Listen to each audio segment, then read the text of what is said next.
everything is new. The sunburst flowers calling on warm days overdue. But Hi everybody, and welcome back to my channel. I hope everyone is doing great and having a great week so far.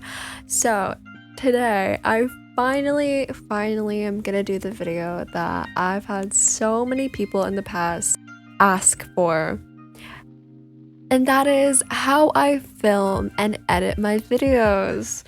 So I kind of was just too lazy to do this video for like a long time, but here we are. I'm finally doing it. The sun is coming out.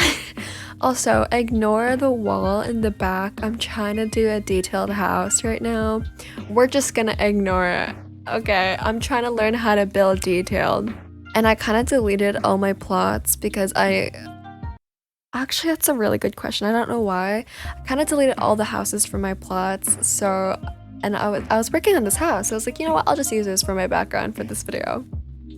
Anyways, I'm just gonna give you guys some like programs that I use or recommend for starters, or if you just want like a easy program to use, and just like tutorials on the programs I personally use, and kind of just some tips and tricks here and there that can help you guys out. So let's not waste any time and let's get started. Okay, so we're gonna start with a tutorial on Bandicam. So Bandicam was one of the first like recording programs that I used when I started my channel, and I used two. I used Bandicam and OBS Studio. OBS Studio is a little bit more complicated than Bandicam, so I only use it when I feel extra. But Bandicam, if I want to film something really quick or have it really simple so my PC doesn't have a mental breakdown, then I go ahead and use Bandicam. So Bandicam is a free download, but you can get a premium version of Bandicam. So I think, so far what I know is that if you get a premium account, it allows you to film over 10 minutes and doesn't have a watermark. But here's the thing, not everybody wants to spend money on a recording program. So here's a little tip for all of you guys. If you want to start using Bandicam, I recommend to just not buy the premium version of it, because honestly, you don't really need it. A lot of videos can be less than 10 minutes, and if it goes over 10 minutes, you can just see when your recording ends and then start another clip once it ends. It's that easy. And the watermark is super small at the top of the screen, but what I used to do was I would just crop it out. Yeah. If you don't feel like paying for Bandicam, all you have to do is crop out the watermark. It's super tiny, and I'm sure it'll take you like 2 seconds to do it in your editing program. Now that we've got that over with, I'm going to teach you guys a little bit around Bandicam. It's pretty self-explanatory, so I'm pretty sure you guys can figure it out yourself, but if you're a little confused, I got you. So first, over here, the first box on the left is, you have all of these options. These are like different options you can use for how you want to record. So you can do select a recording area. So if you want to just like select kind of a space you want to record, then that's good for you. You could also do like a rectangle on your screen. That's pretty much the same thing as select a recording area. It's like similar, not the same thing, but in full screen, it just gets your whole entire screen. And then your around mouse, this is just like a recording that follows your mouse, I guess. I never really used it before, but I'm pretty much that's what it means. And then over here we have this. This is our game recording mode. This is used for if you want to record just your game. So I use this when I'm in Roblox and recording things in Roblox, but if you want to record like something like a display or your computer tab, then you should use the screen recording mode. But if you want to do just game recording mode is the option for you. And this is the device recording mode. I've never used it before. I don't really know how it works. I guess it just like records webcams or like other like devices you connect to your computer. I've never used it, but you guys can look more into it if you want. And then this over here is a mouse cursor effect. So basically you can just control how they can see your mouse and stuff. So I'm gonna focus on sound now. So we went over mouse, pretty easy, self-explanatory. You guys can just play around with that. With sound, you should have record sound if you want to record your computer or game sounds or your mic sound. So your primary sound effect is your headphones or whatever. So I'm using my default sound device right now. So it's basically any sound coming from my computer is being recorded. And then for your microphone, you can connect your microphone, but my settings is I use this voice mod thing, which I'll get into later, and it allows me to hear what's going through my mic, so it allows me to hear myself talking, but when I do that, I recommend turning off your mic and just putting your default sound device on so that it doesn't echo and everything. If that was confusing for you, it's okay, everything will be cleared up at the end. And then lastly is the webcam. I don't use webcams, obviously, but it's really easy. You just have to add a webcam overlay to the video and then play around with the settings for it. And Bandicam makes a folder for you already, so you don't have to bother creating it yourself. If you go to files, and mine was in documents, my Bandicam folder, and that's where all your files go. So once you want to put those files into your editing program, they'll all be there. And then for general, this is where your folder goes. So you can change your output folder. Mine is in documents, but I guess you could change it to where you want all your files to go, but whatever. So you definitely need to have hotkeys. Like, it's just so helpful and I totally recommend it.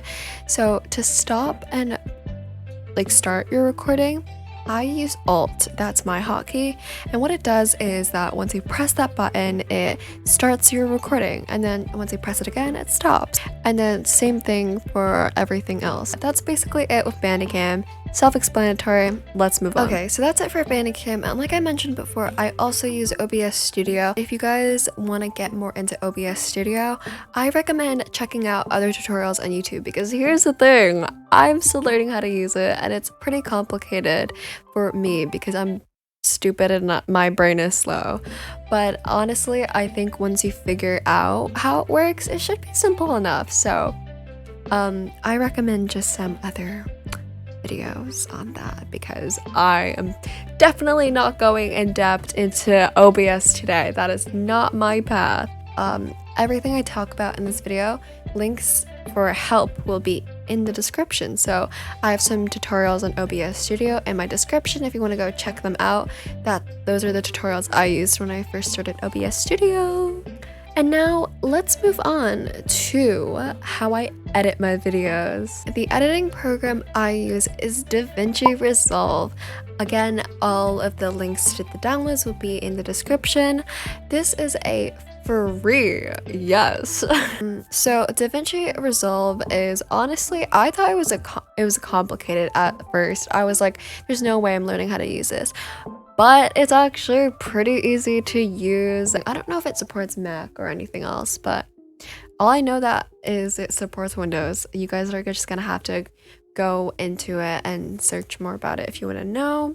But DaVinci Resolve, let's get into a little mini tutorial. So this is what DaVinci Resolve looks like. As you guys can see, I already have a couple of things going on in here. Oh, Hannah Montana, hello. Actually, I don't know what all of these things are.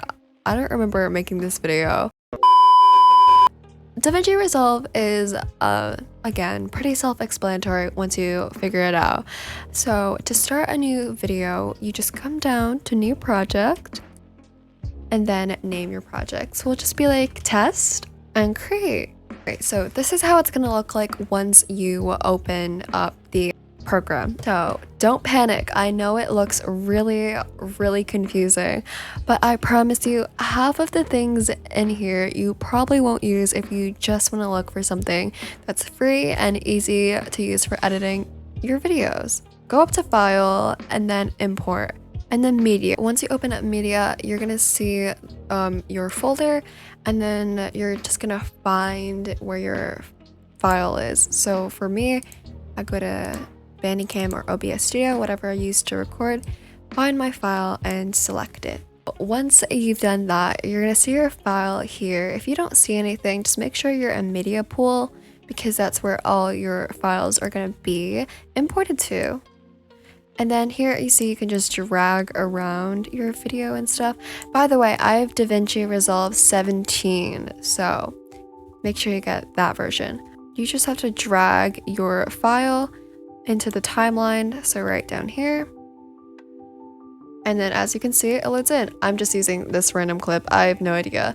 Fun fact, when I recorded this video, I was using a different monitor, so it was squared. And YouTube videos are usually in rectangle format, so your sizes could be different if you have a square monitor. If you do have a square monitor, I'll give you guys a quick tip, okay? So, most of the things that you're going to be using for editing is going to be in Inspector, and it's right here at the top right. So if you click on it, you're going to see all this. And if you want to zoom into your video, just hold it and drag. You could type it in now that I think about it, but it's easier to just drag like this. You could do whatever. And this is also really helpful if you want to take out that Bandicam watermark, which I was talking about before, or if you have a different size monitor. DaVinci Resolve comes with the size of like a regular YouTube video, so all you have to do is fit it to the screen, and then boom, and then now it's in the form that you want for YouTube video. In Inspector, you also have all these other things. You could crop your video, so you can crop it however you want, and then all of these other things that you can just play around with for your video, but aren't like, you don't really need to. And for speed change, for anyone who wants to speed up or slow down your clip, hold over speed %, drag it to the right if you want it faster, and to the left if you want it slower. And as you can see, this is the play button. Oh, you have my audio in it. So as you can see, now it's sped up. Go down to whatever you want. Or you can make it louder, up to you. And that's basically all I use in Inspector. You can also do like transitions if you come up here. You can add all these cool transitions. You can also do text if you want. There's animated text as well. And then effects. If you want to do a cool effect for your video, this would be super fun for you. So you can do, the ones I use mostly is like, what do I even use? Oh, I use camera shake. If you guys have seen my episode 1 of my series, I do use camera shake a bit. And you can just use all of these cool little effects that are made there for you. So now we're gonna just learn some basic like things to edit your video in DaVinci Resolve. So if you want to crop something or drag something out, just hold until you see this, hold it, and then drag, and then you'll see that you're now at a different spot. But if you want to crop everything from behind this spot, all you have to do is click on your clip, make sure it's highlighted in orange, and then click on these little scissors right here. I'll say split clips. And then once you split it, you can just select what you want to delete, press your delete on your keyboard, and boom, there you go. And that's how you kind of split and delete and do whatever. To add a new timeline, if you want like another thing under or over your video, you just add a track. And as you can see, now you can put something else on top of it, like that. And you can also add a voiceover. So if you want to do a voiceover for your video, like I sometimes do, first what you want to do is go to your inputs. So you first want to decide where you want to put your voiceover, so audio 1 or audio 2, and then it's gonna say no input if you are first using it. So you just click it, press input, and then this will pop up. And then over here you're gonna have your microphone or whatever you're using to input audio. Select it and select where you want your audio to go. So like audio 1, left or right. Left or right just means if you're using headphones or whatever, there's a left ear and a right ear. If you select just one, it's only gonna go to the right ear or the left ear, depending on which one you choose. So I usually just choose both so you can hear it coming out of both ears, but that's up to you. And then you just want to press patch. You can X out of it and then aim for record. Oh, my thing is glitching. We're just not gonna we're not gonna do that. It's like buzzing or whatever if I have 2 recording things going on at once. But if you just press aim for record and then press this, which is a little record button, then your recording is gonna start, and then you can start recording your own voice. And if you want to get more into this editing program, you can learn how to use all of these other features. I personally don't, because I like to keep it as simple as possible. And then once you want to go back to your timeline for editing, you just press this little button. And then now, once you're done editing, just quick export up here, and then this will come up, and then just export it. And then this will start. I'm just gonna cancel because I don't actually need this to be downloaded. So I'm gonna cancel it. But once it's finished, it's just gonna automatically go to where you saved it as. And that is how you use DaVinci Resolve. So I know this video is already super freaking long, but I'm gonna go over one more program that I recommend for any YouTuber, really. So this is called Voice Mod. This, you can have voice effects and you can also hear your own mic. So like I mentioned before, I like to turn this thing on where it says hear myself, you to like hear your own voice so you know what your mic sounds like, and then you can turn on and off your voice effects. So I can put on a voice effect right now. See? Hi everyone! Anyways, so you can also use voice effects, so if you want to try out some voice changers, you can totally do that. Okay, you guys, so that is it for this video. I really hope you guys enjoyed this video and found it helpful. If you guys have any questions, make sure to comment them down below because I read all my comments and I would love to help you guys out. If you guys have any other tutorials you want me to post, also comment that because I'll do it for you. Subscribe if you haven't already, like this video if you want, and I hope I went over everything of how I film and record. It was pretty quick, like a quick overview of how I do my things. So I hope to see you guys all in next time. Peace out, guys.